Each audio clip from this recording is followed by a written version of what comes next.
Magandang araw at nagbabalik po tayo para sa ating panibawang update. May pagkamunta nga talaga itong si Bini Abante, mga kababayan. Bakit ko nasabi yan? Kasi po sa isang interview niya kay Pinky Web, dito sa Billionaire News Channel, abay inamin pa naman ng isang muntanga na Bini Abante na may sarili daw po siyang kontraktor. Wow, sana all.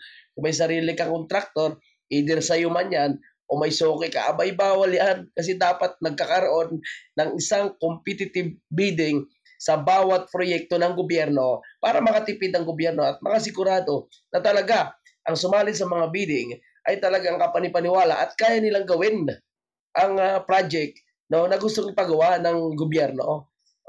Ito po ay galing man sa Congressional Fund o pondo ng DPWH. Dapat maayos na dumaan sa tamang proseso ang bidding. Ito, panoorin nyo mga kababayan natin. In fact, I check on my contractors when the president did out all the contractors. I check on my contractor. Sana all, Bini Abante.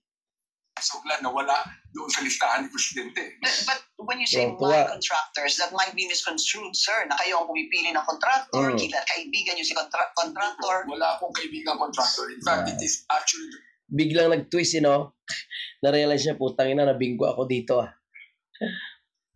That suggests what contractor to use. See? Are you close to the DE? Kasi that's another thing that's coming out, sir. Actually, I'm not close with any one of them. Pumalag ang kamera sa Di ba mga kababayan po natin, munta nga talaga itong si Bini Abante sa totoo lang mga kababayan po natin.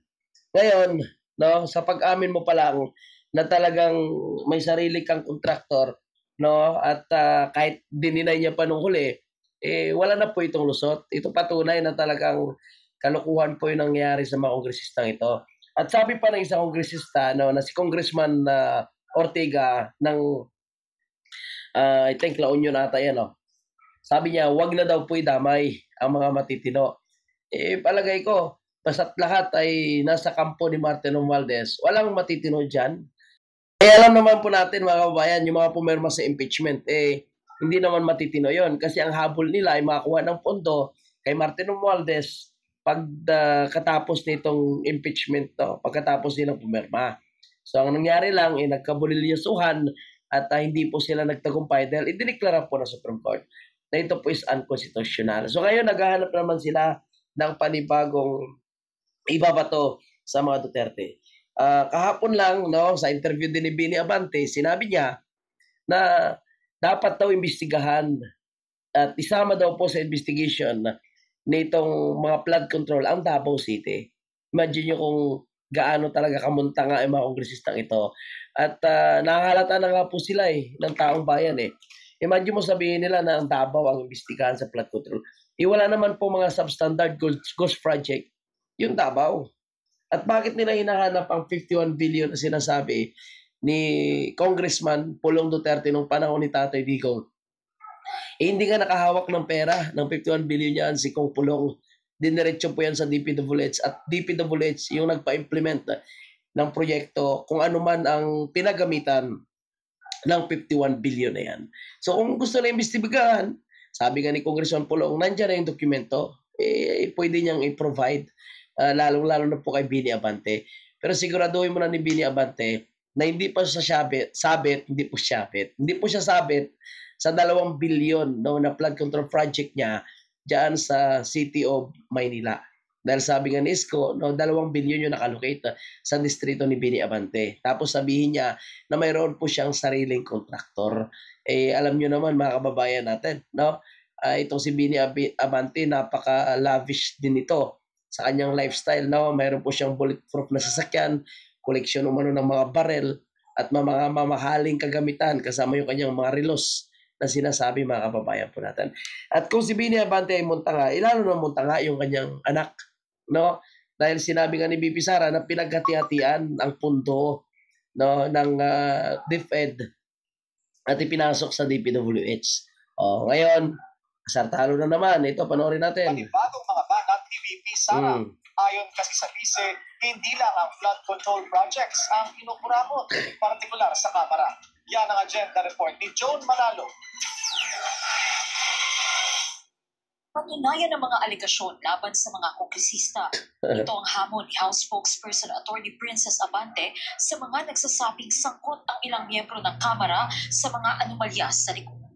Mapapatunayan talaga yan. Pero siyempre, sa kayong magkasabwat sila dyan, mahirap talaga sa totoo lang. Kontrolado nila na. Flood control projects. Paliwanag ni Abante, tinatanggap naman daw ng Kamara ang mga kritisismo, pero sana raw ay hindi ito blanket accusations. If merong may sala, pangalanan at pag magbigay ng preba. Wala. In fact, Alam mo, mahirap ngayon mga kababayan po natin. No? Sinasabi nilang pangalanan, magbigay ng prueba. Kasi itong mga ito, kahit pa paano, no, sinisafety din nila yung kanilang sarili. Si Mayor Magalo na nga nagsasabi, mahirap makahanap ng ebidensya, lalo na pag documents talaga. Dahil sinisecure din nila yan. Ang gawing biro ng iba, yung trabaho ng House. Dahil seryoso ang House na tugunan ng kanilang tungkulin. Seryoso sa pagnanakaw, seryoso sa panggigipit sa mga Duterte, seryoso na ma-impeach si VP Sara para walang kalaban si Martin. Hindi na tay. Tuloy natin to. Sa mamamayan. Anya, patunay rin daw ang impeachment complaint laban kay VP Sara mismo at ang mga investigasyon ng House Quad, Quinta at Tri-Committee na hindi sarswela ang pagganap ng Kamara sa kanilang tungkulin. Samantala, Alam mo yung mga ganyang klase, no? Yung investigation, yung impeachment ni VP Sara, sarswela talaga yon. Yung sinasabi ni anak ni Bini Abante na ginampanan nila yung kailangang trabaho doon sa impeachment. Paano nila ginampanan? Iminadali nga yung impeachment ni VP Sara. Doon pa lang, no, kung sinabi nilang ginampanan nila yung impeachment trial ni VP Sara dahil may pananagutan daw, dapat hindi diniklara ng Supreme Court na unconstitutional. Dapat yung Supreme Court ay nagdesisyon na dumaan sa tamang proseso. Na-determine nga po ng Supreme Court, di ba, na unconstitutional at hindi dumaan sa tamang proseso ang impeachment ni Vice President Sara. So, paano naging tama ang kanilang proseso? Paano naging tama yung Quadcom, Tricom, na yung ginigipit doon ay mga kalyado lang ng mga Duterte. May mga nasama siguro doon, pero iilan lang. Pero yun ay parang panakip butas lang. Kasi ang sentro ng kanilang investigation ay ang pamilya Duterte. O ngayon, may mga lumalabas na naman na sinasabing kakasuhan daw po nila si Vice President Sara dahil hindi na naman nagtatagumpay, hindi tumagumpay ang kanilang impeachment against kay Vice President Sara. And now, Congressman Pulong ang kanilang tinatakip. Ganyan po sila katakot. Pero nakita ko ngayon na yung taong bayan ay gising na. Itong mga anak ng mga kontraktor ay talagang binabanata na po kahit mga artista ngayon, mga negosyante, ordinaryong tao, no, nagpupo sa kanilang social media, ito mag-overtime kami para po sa mga NAPO babies. Ito, no, kahit umuulan, nagtatrabaho kami para ipambayad kami ng buwis para maigagastos yung mga anak ng mga kontraktor, anak ng kontraktor, anak ng mga congressman, anak ng mga mayors, no, anak ng taga-DPWH. So ngayon nakikita natin, Ido Manzano nag-react, no? And of course, marami pang iba na sadyang nakikita natin na marami na ngayon ang nakikialam. So magandang magandang senyales na talagang gising na po ang sambayan ng Pilipino. And kahit ano pang gagawin nila. Ngayon gusto nila ipwesto si Martin Romualdez at sinasabi gusto nilang magkonkon kasi pwedeng gawin na naman nila yung parliamentary type of government at ipwesto itong si Martin Romualdez. Ombudsman, gusto nilang ipwesto si Boying Rimulya. O ngayon, sinibak nila si Bunuan na walang isang araw na palugit, di ba? Dati sinasabing may tiwala siya kay Bunuan. Ngayong araw lang biglang sinibak. Kasi naiipit na po sila. Abangan po natin na kung ano po yung magiging reaksyon ng taong bayan.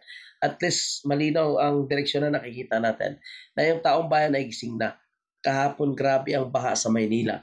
Grabe ang baha sa Quezon City. So hindi ka ba magigising kung lulubog ka na sa baha, no? Patuloy mo pa bang pagkatiwalaan itong mga nakaupo sa pwesto ngayon na mukhang walang pakialam sa buhay ng mga ordinaryong Pilipino?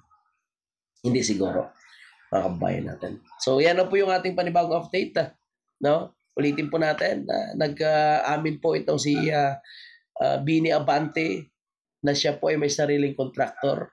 At ito, linis, hugas kamay po ang ilang kongresista. sinasabing huwag daw pong idamay yung mga matitino at inosente. Inosente sa pagnanakaw? Hindi siguro. Yan po yung ating update. Maraming salamat mga kabayan.